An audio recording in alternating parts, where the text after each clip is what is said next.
What's going on, everybody? It's your boy Alex. Welcome to Reset Relationships. And I figured since the name of this channel is Reset Relationships and it's coming from the podcast called Bedroom Confessions, I should probably explain to you guys why it is that we need to reset relationships in the first place. Like, how did we get to the point where the divorce rate is over 60%? How did we get to the point where our birth rate is now in decline, as in more people are dying now than being born? That's never even happened before. It's been like centuries since that happened. How did we get here? So what I did is I made a breakdown of essentially everything that led to us getting here, starting from Generation X, leading to the Millennials, and Gen Z. We're going to get a lot of question marks because Gen Z is not all the way complete yet, okay? I left the silent and the boomers off because we're just mainly dealing with what we're dealing with today. Unfortunately, because of COVID-19, we're pretty much dealing with what we're dealing with today, all right? So let's start with Generation X, okay? I want you guys to realize when Generation X came in, they started with a single parent rate of 9%, all right? That's what they started with. During Generation X's run, we seen the credit card crash, we seen the housing crash, and the credit card crash also was just a credit crash in general. We talking about a loan crash.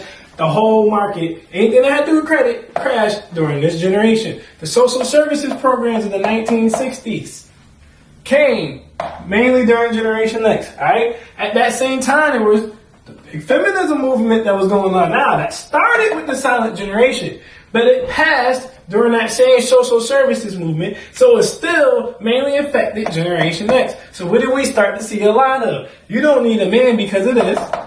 And we're going to come in the workforce. We want to be CEOs. We want to be bosses because of this. What else did we see a lot of during Generation X? Drug pandemic. Not only did we see a lot of selling of cocaine, weed, and other drugs, we seen a lot of using of cocaine, crack, heroin, and a lot of other drugs. And we seen a 60% divorce rate. Okay? Now, we're going to go straight into the millennials, who were the babies of these. Okay? So they came from a generation where the birth parent rate was 9% to now we're at 75% in just one community, the black community, 30% the white community, 50% the Hispanic community, and 10% in the Asian community, which I want y'all to keep in the back of your head for later, okay? This is the generation of college debt. This is the generation where, as I mentioned earlier, for the first time we have a decline in the birth rate. We're actually dying faster than we're replacing. This is the generation of the opioid blues. We've seen that with Lil Peep. We seen that with what's his name? The rapper. The Juice WRLD. Oh yeah, Juice WRLD. Yes, Juice WRLD. Sorry, that's his name. Sorry. Mental illness. Mm-hmm. See, everybody Same now, thing. I have anxiety. Mm-hmm. Everybody now I have depression. I'm Everybody bipolar. now I have schizophrenia. I'm not even trying to be funny. I'm being dead serious. This is a problem everybody has. Everybody almost in this generation has some type of mental illness. I think they said now that 1 out of every 5 women are clinically diagnosed with anxiety. 1 out of every 5. So like I said, anxiety, depression, all these types of mental illnesses mainly hit this generation. This is also the generation of reality TV, MTV, VH1, all those things, music videos, fake lives, clout chasers. This is when this kind of started, but didn't always take over. Here's the big thing we want to talk about as well. This is the latchkey kid generation. This is the go home and you okay. I'm not going to be there. I'm working all day. You go home, you got the key. Make yourself a PB&J. You go home, you got the key. Make yourself some beef ravioli. Go home, you got the key. This is the ramen noodle generation. Make yourself some ramen noodles. You probably shouldn't be cooking on the stove, but nobody's there, so who cares?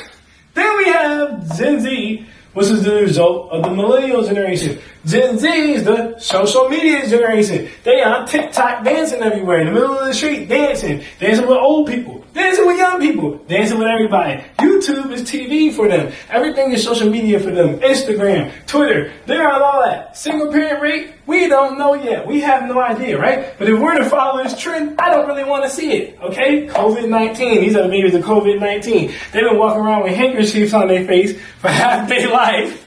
Imagine being 9 years old right now, okay? For a year and a half of your life, you was walking around looking like you was about to go rob somebody in a Western movie. You don't exactly know why. Just for them to come out with a vaccine, you can't take said vaccine. We don't know what the effects of said vaccine might be. So if we all decide to go crazy, you're going to be like the last of the Mohicans not going crazy because you wasn't even old enough to take the vaccine. But just think about yourself at their age and going through something like that. The economy, we got digital currency, it's dropping, it's trash, it's not good, inflation is going way up. Where's that money coming from? Because guess what? You think Generation X had any life insurance to leave the millennials?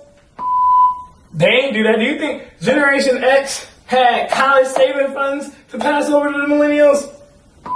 You think Generation X had houses to pass down to the millennials?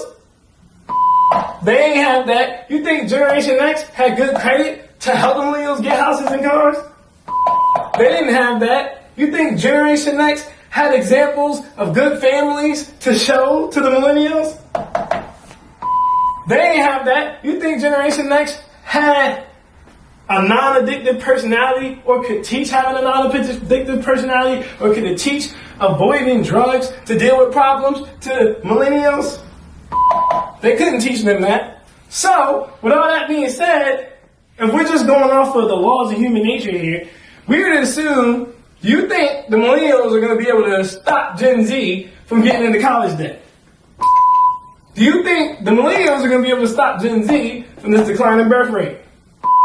Do you think the millennials are going to be able to stop Gen Z from using opioids?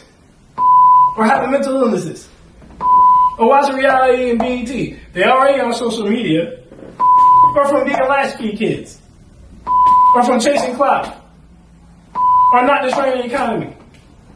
You think millennials are even planning on, especially before watching this video, leaving any life insurance or starting any college savings funds or buying a house or getting some type of equity or something for Generation Z? And even if they wanted to, looking at what they inherited, they probably can't.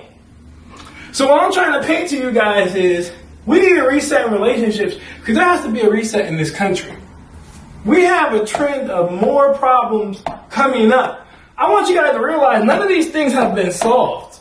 We just keep adding on top of problems. We really could take this and swing it like that because all of this is still going on. So there has to be a reset in general, and that's what this channel is about. Resetting the idea of what relationships are supposed to be, resetting the idea of what family is supposed to be, understanding what life insurance is, understanding what college saving plans are, understanding the importance of buying a house and how much being a family makes all of that easier so that you can stop these trends. Because the biggest thing that I can point out, which is why I put it at the top, as the single parent rate gets higher, more bad things continue to happen. So the first thing we can do to reset this and stop the program is to get back to being together and drop this whole idea of being apart. We need to reset the idea that we can all be independent and strong and do it on ourselves. We all both clearly need help. I'm Alex and I'm out. Peace.